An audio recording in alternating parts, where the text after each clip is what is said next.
Assalamualaikum warahmatullahi wabarakatuh. Yang saya hormati Ibu Helna Nelis MPD selaku dosen pengampu mata kuliah pengembangan kurikulum. Perkenalkan, nama saya Anissa Marliana dari jurusan PGMI 3A dengan NIM 211240033. Di sini saya akan menjelaskan tentang pengembangan komponen isi materi kurikulum. Pembahasannya meliputi pengertian, yang kedua yaitu jenis-jenis, yang ketiga kedalaman atau keluasan materi, dan yang keempat yaitu langkah-langkah. Pembahasan yang pertama yaitu pengertian pengembangan komponen isi materi kurikulum. Apa sih yang dimaksud dengan pengembangan komponen isi materi kurikulum? Pengembangan komponen isi materi kurikulum adalah segala sesuatu yang diberikan kepada anak didik atau peserta didik dalam proses kegiatan belajar mengajar dalam rangka mencapai suatu tujuan. Isi materi kurikulum di dalamnya meliputi jenis-jenis bidang studi yang diajarkan dan isi komponen tersebut. Namun, bidang-bidang tersebut disesuaikan dengan jenis jenjang ataupun jalur pendidikan yang ada. Saylor dan Alexander mengemukakan bahwa ruang lingkup kajiannya meliputi fakta-fakta, observasi, persepsi, penginderaan, dan pemecahan masalah yang berasal dari pemikiran manusia. Selain itu, Jais S. Robert 1976 pun pernah mengatakan hal yang sama dalam bukunya yang berjudul Curriculum Principles and Foundation, New York, Harper and Row. Ia mengemukakan bahwa ruang lingkup kajiannya meliputi fakta-fakta, observasi, persepsi, penginderaan, dan segala sesuatu pemecahan masalah yang berasal dari pemikiran manusia. Hal ini meliputi 3 elemen. Yang pertama, mengandung pengetahuan, baik itu meliputi tentang fakta, prinsip maupun definisi. Dan yang kedua, mengandung keterampilan atau proses. Contohnya yaitu calistung, membaca, menulis, dan menghitung. Dan yang ketiga yaitu mengandung nilai atau values yang berarti akan menimbulkan moral, etika, dan estetika. Pembahasan yang kedua yaitu jenis-jenis materi pembelajaran. Terdapat 5 jenis materi pembelajaran. Yang pertama yaitu fakta. Fakta merupakan segala sesuatu yang berwujud kenyataan atau kebenaran. Contohnya sejarah peradaban Islam, sejarah kemerdekaan Indonesia, dan sejarah perkembangan Islam di Indonesia, dan masih banyak lainnya. Yang kedua yaitu konsep. Konsep merupakan pemikiran-pemikiran baru yang timbul akibat pemikiran manusia. Pengertian-pengertian baru. Nah, jadi contohnya yaitu para ulama yang melakukan ijtihad. Dengan melakukan ijtihad atas dasar pemikiran mereka, pemikiran para ulama, lalu mereka dapat menentukan suatu hukum di Indonesia. Yang ketiga yaitu prinsip. Prinsip merupakan hal pokok, utama, ataupun hal yang sangat penting. Contohnya dalam materi pembelajaran Islam, dalam materi pengembangan Islam yang tertuang dalam kurikulum harus berdasarkan Al-Quran dan hadis. Yang keempat yaitu prosedur. Prosedur merupakan langkah-langkah yang berurutan. Contohnya tata cara sholat, tata cara wudhu, dan lain sebagainya. Yang keempat yaitu sikap atau nilai. Sikap atau nilai adalah hasil akhir setelah melakukan pembelajaran teori di dalam kelas, dan siswa dapat mengimplementasikannya dalam kehidupan sehari-hari. Contohnya gotong royong, rajin beribadah, rajin belajar, dermawan, dan lain sebagainya. Materi yang ketiga yaitu kedalaman atau keluasan materi. Dalam menentukan pembelajaran, kita harus mengetahui cakupan atau ruang lingkup materi tersebut. Apakah materi tersebut masuk ke dalam aspek kognitif, aspek afektif, ataupun aspek psikomotorik. Karena dalam menentukan pembelajaran, pastinya setiap aspek tersebut disesuaikan dengan materinya, pasti akan menimbulkan strategi maupun media yang berbeda-beda.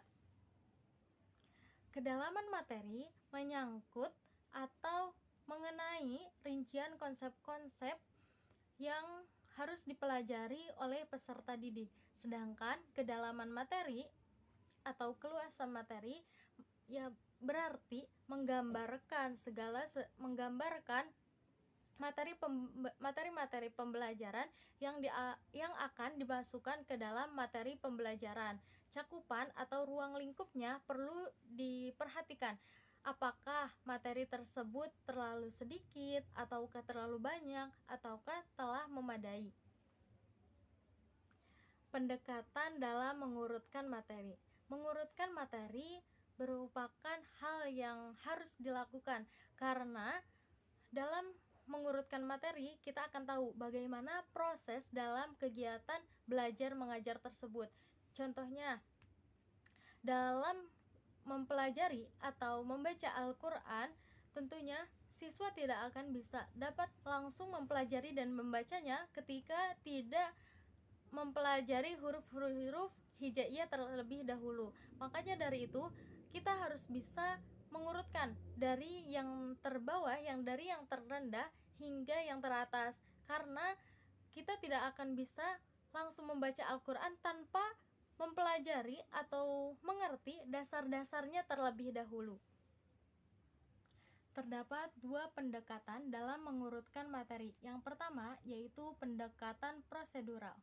Pendekatan prosedural merupakan menggambarkan langkah-langkah secara urut. Contohnya, dalam berwudu, bagaimana caranya untuk niat terlebih dahulu, lalu berkumur-kumur, membasuh hidung, membasuh muka, dan hingga tertib hingga membaca doa setelah wudu. Sedangkan yang kedua yaitu pendekatan hierarkis. Pendekatan hierarkis merupakan hal yang harus dipelajari sebelumnya, materi sebelumnya, sebagai prasyarat untuk mempelajari materi selanjutnya. Contohnya, dalam mempelajari Al-Quran, sebelum mempelajari Al-Quran harus mempelajari huruf-huruf hijaiyah terlebih dahulu. Contohnya, kita belajar Iqra terlebih dahulu, belajar juz amma, lalu setelah itu kita baru bisa lancar membaca dan mengaplikasikannya dalam membaca Al-Quran. Materi yang terakhir yaitu langkah-langkah menentukan materi pembelajaran. Yang pertama yaitu mengidentifikasi standar kompetensi atau kompetensi dasar. Sebelum melakukan atau menentukan materi pembelajaran, kita harus menentukan terlebih dahulu antara ranah kognitif, afektif, dan psikomotorik. Apa sih yang dimaksud dengan ranah kognitif? Ranah kognitif yaitu ranah yang menekankan kepada aspek perilaku pada kemampuan atau keterampilan anak.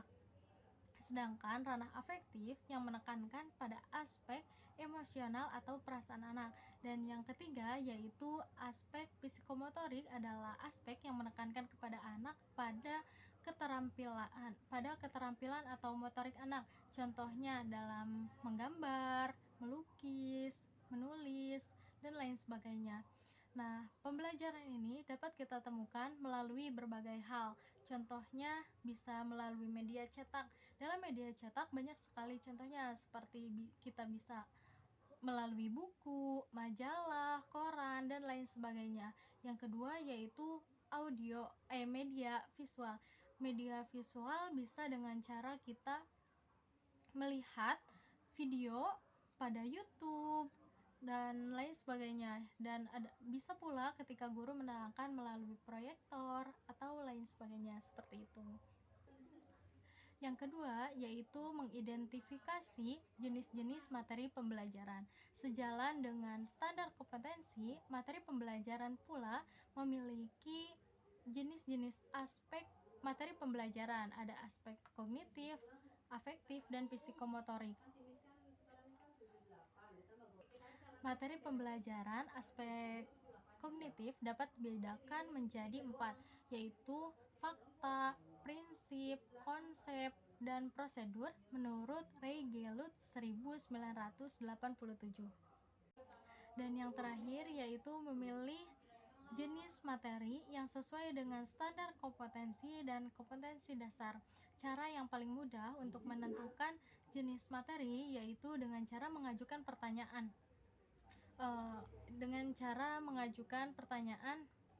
Tentang kompetensi dasar yang harus dimiliki oleh siswa.